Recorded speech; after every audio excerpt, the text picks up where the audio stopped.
Hi everyone, thanks for joining me for my next video. If you haven't seen the video that I just did, it is explaining the difference between an introduction diet and the full GAPS diet, so you definitely want to check that one out. This one we're going to be going into, should you start on the introduction or the full GAPS diet? So this is another confusing one. People don't know where to start, so I'm going to hopefully clarify it a bit. Now, I kind of have a checklist that we'll go through, but there's a good chance you're gonna find a few things applicable to you on each one and go, I don't know what to do. So I'll kind of explain what the most important things to look out for and then things that aren't as important. And in the end, you can make the decision for yourself of where to start out. So yeah, let's get into it. So the introduction diet is kind of like an elimination diet. It's more restricted, really soothing, gut healing foods, and it generally takes anywhere from a few weeks to a few months. Some people stay on it a lot longer. Some people stay on it permanently. Everybody's unique, but that's generally what we see. And the introduction diet is very, very recommended if you have loose stools, diarrhea, blood in your stool, Crohn's disease, colitis, all of that. Huge marker to start an intro, like probably the most important thing. You don't want to do full GAPS diet if you are prone to all that diarrhea, because this isn't really as soothing on the gut lining. It has a lot more fiber. It can be really irritating to that mucosal lining, really irritating to those ulcerations, and isn't going to fix the problem. I mean, maybe long-term it will, but generally speaking, introduction is so much more soothing and gentle. Everything's well cooked. It's like falling apart, less fiber, less rough, and more soothing, mucosal, high-fat, slippery, nice, gentle foods. So if you have Crohn's colitis, don't even look at the rest of the list, do intro. It's that important.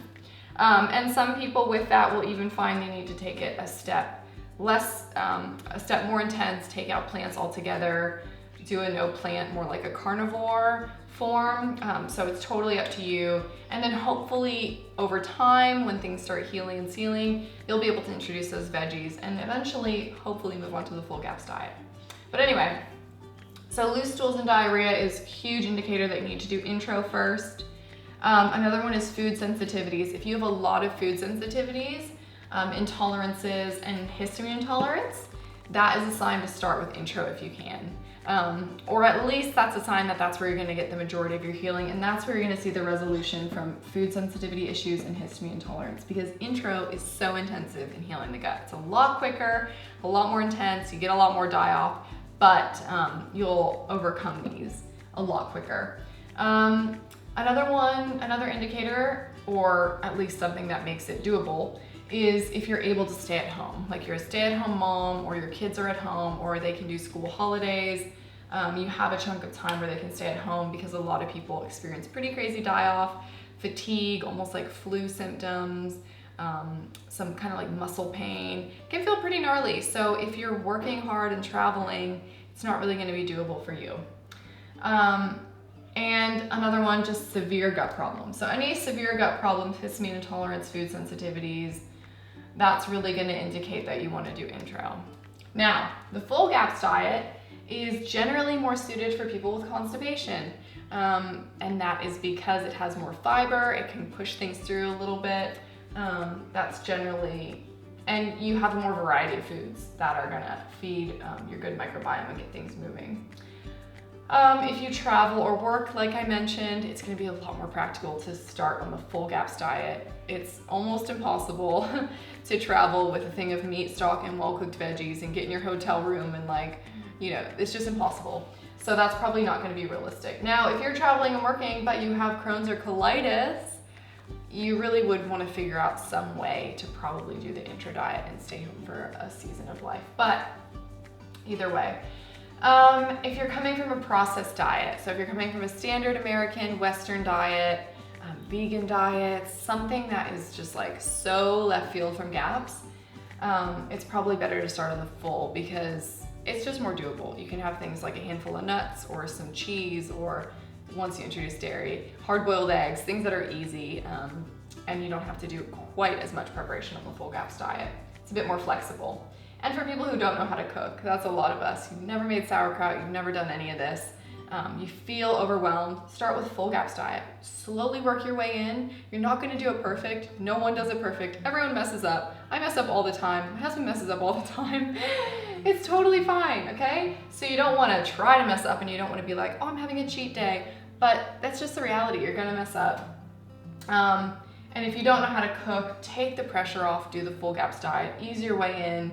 Even if it takes you a few weeks to even get the meat stock and stuff going, you can do like the GAPS diet with full and just do, you know, meat and veggies and stuff like that. So very flexible if you're overwhelmed working or coming from a processed diet or you're prone to constipation. Now, one other factor that I want to consider is the severity of your symptoms. So these are not digestive symptoms. These are going to be like, I always go eczema, psoriasis, asthma. If you have really severe issues, like severe autoimmune disease, rheumatoid arthritis, you're in a lot of pain, you have chronic fatigue syndrome, like you are just at your threshold of pain and suffering, I would probably steer you, assuming you don't have the diarrhea and bloody stools and stuff, I would probably recommend that you do the full GAPS diet. Because on the full GAPS diet, it's not such a drastic change, and so you're not gonna get that crazy die-off. If you don't know what die-off is, it's basically your body's detox reaction to cleaning itself up on the GAPS diet. I have a whole video on that, so you should definitely check that out. I really dive into what die-off is. But doing the intro causes a ton of die-off, and that can make your symptoms worse temporarily. So if you are at like breaking point, pain, everything, I would totally do full GAPS diet. It's gonna be a much more gentle way to ease in.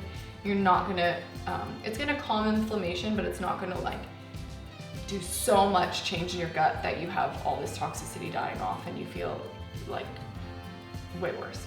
But if you have issues, but you're not like so severe, and you feel like you can handle your issues getting temporarily a little bit worse, like you have eczema and you just want to get it healed, you want to get it sorted out quickly, and you don't mind if it temporarily gets worse for a couple weeks from that die-off and that detox, then you might want to do intro. So that's just something to consider.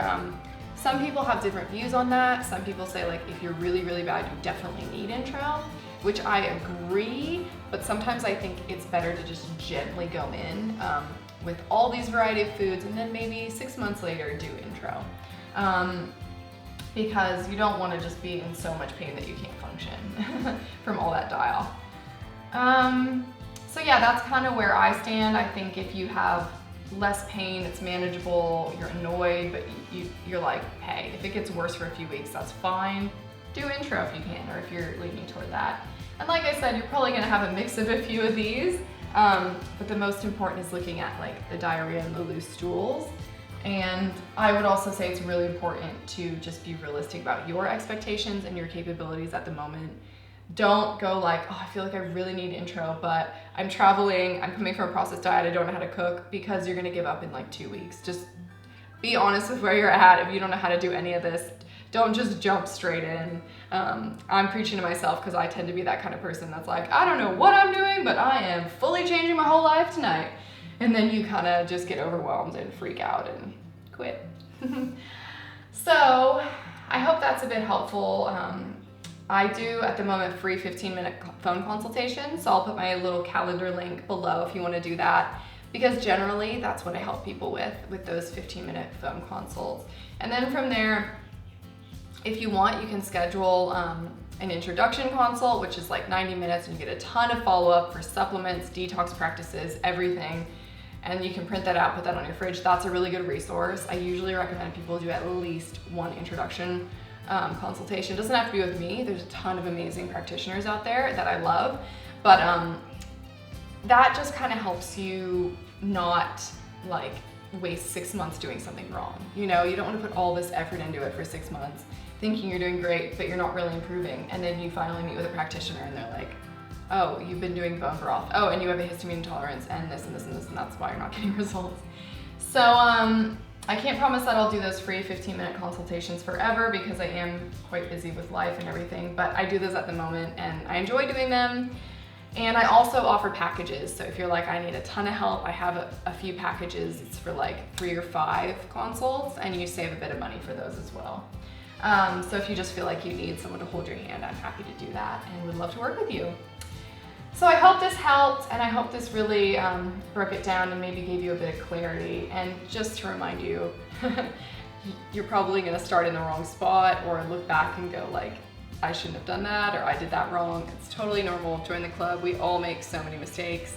Everyone's different. You can know the book by heart, but your body is unique, and so you're not gonna know how you're gonna react to every food.